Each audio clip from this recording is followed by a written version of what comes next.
मसूरी नगर पालिका परिषद का शपथ ग्रहण समारोह सफलतापूर्वक हुआ।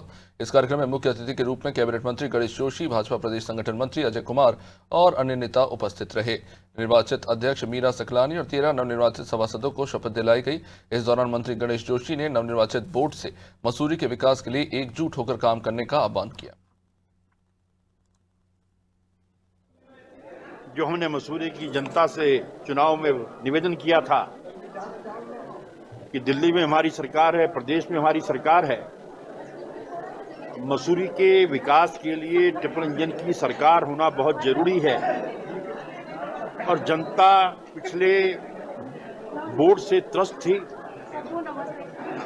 जनता बदलाव चाहती थी और जनता ने विश्वास के साथ यहाँ की बागडोर मीरा सकलानी जी को दी है। वहीं अधिकांश हमारे समर्थित सभासद जीत कर आए हैं।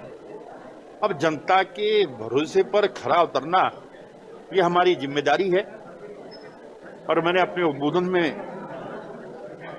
कहा है कि जो भी प्रस्ताव नगर पालिका परिषद मसूरी से प्रदेश सरकार, केंद्र सरकार के लिए आएंगे, उनको पूरा करने हमारी जिम्मेदारी होगी। सबसे पहले तो मैं मसूरी वासियों का बहुत धन्यवाद और आभार व्यक्त करना चाहूँगा कि उन्होंने भारतीय जनता पार्टी के प्रत्याशी को भारी बहुमत के साथ जिता करके नगर पालिका में भेजा है। और मसूरी की नगर पालिका अहम है। अगर देखा जाए तो पूरे भारतवर्ष की नगर पालिकाओं में सर्वश्रेष्ठ नगर पालिका मसूरी है। तो इसलिए मसूरी के विकास के लिए तीव्र गति से काम होगा। ट्रिपल इंजन की सरकार जहां तक कहा गया है वो जुड़ गया है, ट्रिपल इंजन जुड़ गया है। 2 इंजन पहले से थे, एक मसूरी का इंजन भी इसमें जुड़ गया है। तो मुझे लगता है कि मीरा जी एक अनुभवी है, जिला पंचायत की सम्मानित उपाध्यक्ष रही है और विभिन्न दायित्वों को उन्होंने निभाया है। इसलिए पूरे, जैसे उन्होंने कहा कि निष्ठा के साथ काम करूंगी और बोर्ड को विश्वास में लेकर के काम करूंगी, मुझे ऐसा लगता है। चुनौतियां तो हमें मालूम थी, पहले से मालूम थी चुनौतियां रहेंगी, इसीलिए तो फिर उन चुनौतियों का सामना करने के लिए ही पूरा बोर्ड चुन के आया है। और मुझे लगता है हम सब लोग मिलकर के उन चुनौतियों का सामना करेंगे। क्या रहेंगी आपकी?